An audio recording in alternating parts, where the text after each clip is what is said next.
yakni dari channel saudara kami Andri Tunggal, ya, yang menyampaikan dan memaki-maki Ustadz Khainama bahwa Ustadz Khainama ini bodoh dan membodohi, kurang lebih begitulah.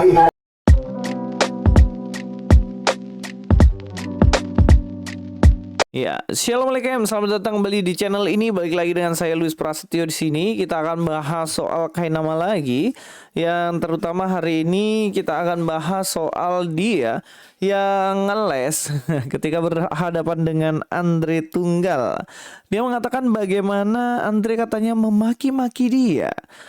Saya pikir nggak mungkin ini Andre juga maki-maki dia kan. Tapi kita langsung aja nonton videonya terlebih dahulu supaya kita tahu apa yang dimaksud dengan Khainama ini ya.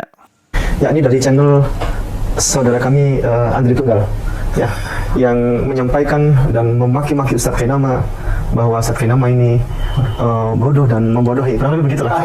Ya. Dan 600 tahun jarak antara Yesaya dan Nabi Muhammad. Padahal Ustadz Khainama, ini jawabannya. Ini banyak penasaran, banyak penasaran. Bahkan kawan-kawan saya masuk ke HP. Tolong dong, tanyakan dong. Ini ramai sekali ini kan. Nah, Ustadz Khainama sendiri yang akan jawab. Mari, silakan Ustadz. Ya. Alhamdulillah, bismillah. Ya. Ketika percakapan itu terjadi tentang Yesaya 29 nomor 12. Ya. Betul? Betul. Ya. Jadi yang saya bicarakan itu kitabnya, bukan Nabi Yesayanya. Yesaya itu termasuk dalam kumpulan nabi-nabi besar loh. Dan itu jaraknya bahkan sekitar 700 sebelum Masehi. 700 sebelum Masehi. Sekali lagi, sekitar 700 tahun sebelum Masehi. Jadi kalau saya bilang alangkah tidak masuk akal kalau Khainama punya statement bahwa Yesaya itu 600 tahun sebelum Rasulullah. Berarti tahun 0 dong. Rasulullah lahir 571 Masehi. Dan 40 tahun kemudian Rasulullah mendapatkan wahyu pertama. Jadi 571 tambah 40 kurang lebih tahun 611 Masehi. 611 Masehi Rasulullah mendapatkan wahyu, pewahyuan sebagai nabi.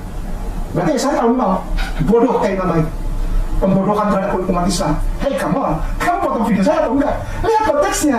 Saya bicara itu tentang Yesaya 29:12. Yesaya itu jadi sebagai bundel kitab. Ya, sekali lagi, Yesaya adalah nama kitab, sudah jadi bundel, sudah jadi scroll, atau bahkan lembaran-lembaran yang dibaca itu mulai antara tahun 60, tidak bisa dipastikan 100, 60 atau 54 sebelum Masehi. Terakhir data itu antara tahun 6 sebelum Masehi sampai 6 Masehi, atau 6 BCE sampai 6 CE. Because nowadays people don't use AD no more. Yeah, they usually use CE, right?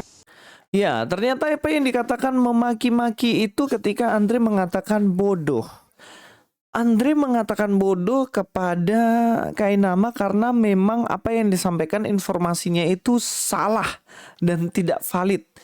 Nah, kalau kayak gitu mungkin ya benar sih, Khainama ini harusnya dibilangnya bukan orang yang bodoh, tetapi orang yang berbohong. Nah, mungkin itu lebih tepat. Kenapa? Karena berbohong itu orang yang tahu informasi yang benar tapi sengaja memberikan informasi yang nggak benar. Nah, ini kan dia menyampaikan informasi yang salah. Kalau dia tidak terima dikatakan bodoh, ya berarti mungkin dia sengaja menipu. Yaitu aja sebenarnya yang bisa menjadi pengalihan isu kan gitu kan. Ya tapi ya namanya juga kayak nama kan. Informasi yang disampaikan kan selalu ngaco. Kali ini Andre meluruskan tentang perkataannya yang mana Yesaya ini ditulis katanya sebelum 600 tahun sebelum Nabi Muhammad, yang artinya 0 Masehi. Dan Andre mengatakan bahwa itu salah. Itu bukan 600 tahun sebelum nabinya, tetapi yang jelas itu jauh ribuan tahun bahkan sebelum nabinya. Nah, mengetahui apa yang disampaikan Khainama ini keliru, kemudian dia ngelesnya keliru lagi. Dia katanya kitab Yesaya itu jadi binder, dijadikan buku, itulah 600 tahun sebelum nabinya dia. Dan ini jelas keliru lagi guys. Dia mau mencoba meluruskan perkataannya dengan data yang keliru lagi. Lalu apa namanya ini?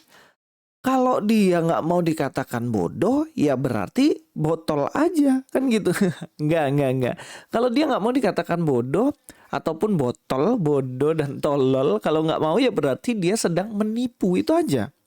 Kenapa dikatakan menipu? Iya, mungkin dia tahu informasi yang benar bahwa Yesaya ini ditulis bukan tahun 0 Masehi, 600 tahun sebelum nabinya. Dia juga tahu bahwa kitabnya itu dijadikan buku, kitab Yesaya itu jadikan buku, itu 600 tahun sebelum nabinya. Dia tahu kalau itu informasi yang salah. Kemudian dia sampaikan gitu aja. Ya makanya saya bilang dia itu sedang bohong. Karena faktanya kitab Yesaya itu jelas-jelas bukan ditulis ataupun bukan dijadikan buku 600 tahun sebelum nabinya Pak Kainama. Ini informasi yang jelas-jelas valid. Kok bisa seperti itu? Ya kita akan bahas saja ya. Yang pertama kita akan bahas Yesaya ini tahun hidupnya kapan sebenarnya. Jadi Yesaya ini sebenarnya hidup tahun 740 tahun sebelum Masehi, ya kan? Ini hidupnya dari Yesaya ini 740 tahun sebelum Masehi. Jadi kalau dihitung-hitung ya kita bulat-bulatin aja lah ya. 750 ditambah lagi 600 tahun, kita bulat-bulatin aja. 600 tahun kan sebelum Masehi 740. Sesudah Masehi kan 600 baru ada nabinya Kainama kan. Berarti 600 tambah 740 ya kalau nggak salah hitung ya itu 1340. Jadi selisih dari nabinya Pak Kainama dengan hidupnya Yesaya sendiri itu 1340 tahun atau 1350 tahun. Nah ini adalah jarak yang lama sekali kan. Jadi jaraknya bukan 600. Nah itulah kira-kira panjangnya. Nah kalau kitab Yesaya ini memang benar. Iya, kenapa? Sorry ada iklan anak saya. Aduh kenapa? Ya biasa iklannya. Jadi kalau memang seperti itu 740, 1300 dan lain-lain, itu pasti selisihnya kitab ini ditulis kalau memang yang tulis Yesaya. Ya tentunya kitab ini juga dijadikan buku atau gulungan oleh Yesaya sendiri ya sekitaran 1000-an tahun sebelum nabinya ada. Aduh, diganggu terus guys. Gak apa-apa ya, kita lanjut aja. Nah, dan dia menjadi kanonisasi, dijadikan buku ya, Tanak itu ya sekitaran tahun 4 sebelum Masehi. Jadi abad, maksud saya abad keempat sebelum Masehi itu pun sudah jadi kanonisasi, sudah jadi buku dalam kitab Tanak kan gitu. Jadi kalau dibilang itu tahun 1 sebelum Masehi, abad pertama atau tahun 100-an sebelum Masehi, itu jelas keliru. Kenapa keliru?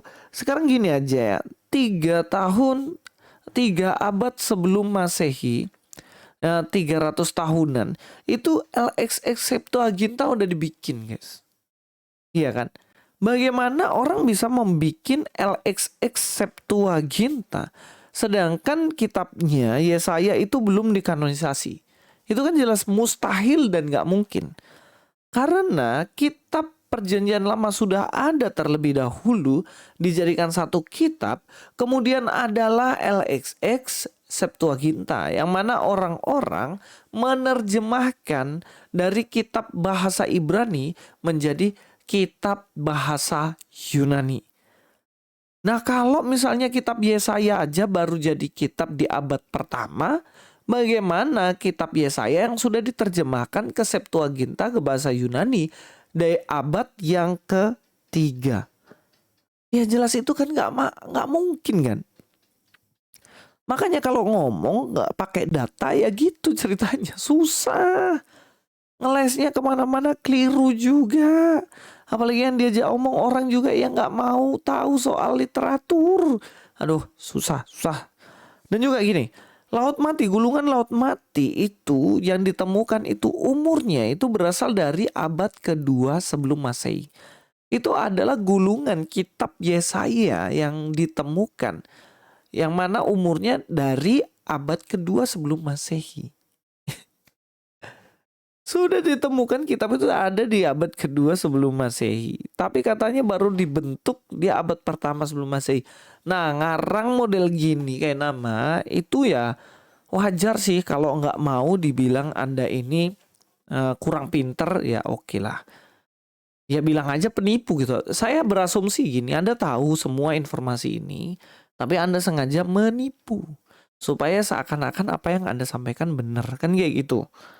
Ya sama aja dengan ijazah kan. Ijazah disuruh buktikan ijazahnya gak mau gitu kan. Tapi nuduh orang-orang itu katanya orang-orang itu gak suka sama dia makanya dibilang ijazahnya palsu. Ya simple. Tunjukin aja. Tunjukin aja itu ijazah mana sampai sekarang gak muncul-muncul kan gitu kan. Nah sama kayak omongan Anda gitu loh.